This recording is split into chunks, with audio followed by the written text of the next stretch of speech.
टुनटुनी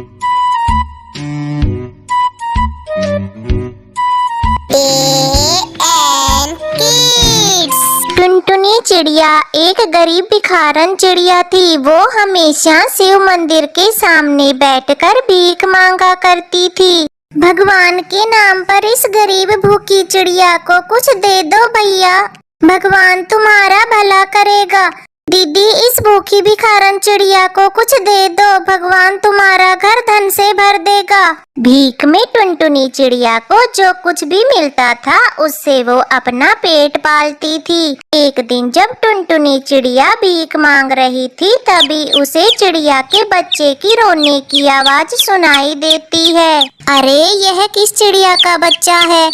कब से रोए जा रही है? कौन है इसकी माँ? यहाँ तो कोई आसपास दिखाई ही नहीं दे रहा है। लगता है किसी ने इस बच्ची को जानबूझकर इस मंदिर के पास छोड़ दिया है। मैं थोड़ी देर यहाँ इंतजार कर लेती हूँ। अगर कोई इसे लेने नहीं आया तो मैं ही इस बच्ची को ले जाकर पालूंगी। टुनटुनी चिड़िया उस रोती हुई बच्ची को गोद में उठा लेती है और उस बच्ची के माँ बाप के आने का इंतजार करने लगती है। आधा घंटा हो जाता है लेकिन कोई नहीं आता। अब तो बहुत देर हो गई है, लगता है इसे लेने अब कोई नहीं आएगा। मैं ही इसे लेके अपने घर जाती हूँ और वहीं इसका अच्छे से पालन पोषण करूँगी। टुनटुनी चिड़िया उस बच्ची को लेकर अपने घर आती है। साथ में वो उस बच्ची के लिए दूध भी लेकर आती है। मैं इस बच्ची को दूध पिलाकर सुला देती हूँ, बेचारी बहुत देर से भूखी होगी। पी ले मेरी बच्ची, दूध पी ले, तू बहुत देर से भूखी होगी ना। आज से मैं ही तेरी माँ हूँ, मैं तुझे पढ़ा लिखा कर डॉक्टर बनाऊंगी बेटा।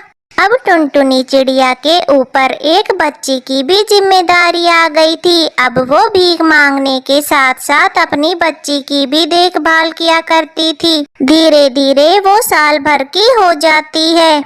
बेटा भूरी, अब तू 1 साल की हो गई है। अब मैं तेरा दाखिला एक बहुत अच्छे स्कूल में करा दूंगी। लेकिन माँ, वहाँ पैसे बहुत ज्यादा लगेंगे ना।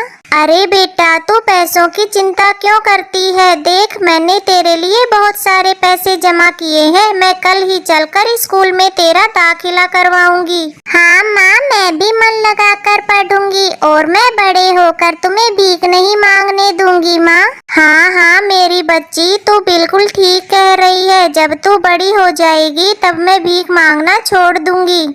अगले ही दिन टुनटुनी चिड़िया अपनी बच्ची भूरी को लेकर एक इंग्लिश मीडियम स्कूल में पहुंचती है। टुनटुनी चिड़िया प्रिंसिपल के ऑफिस में जाती है। छी छी छी, अरे ये भिखारन मेरे ऑफिस में कहाँ से आ गई? अरे ये चपरासी कहाँ मर गया? अरे इस भिखारन को जल्दी से बाहर निकालो, इसके पास से बहुत बदबू आ रही है, मुझसे बर्दाश्त नहीं हो रही है। ए भिखारन, चल निकल यहाँ से, तुझे भीख ही लेनी थी, तू स्कूल के बाहर से ही मांगती ना, अंदर आने की क्या जरूरत थी? साहब, मुझे कोई भीख नहीं लेनी, मैं तो अपनी बच्ची का एडमिशन कराने के लिए इस स्कूल में आई हूँ।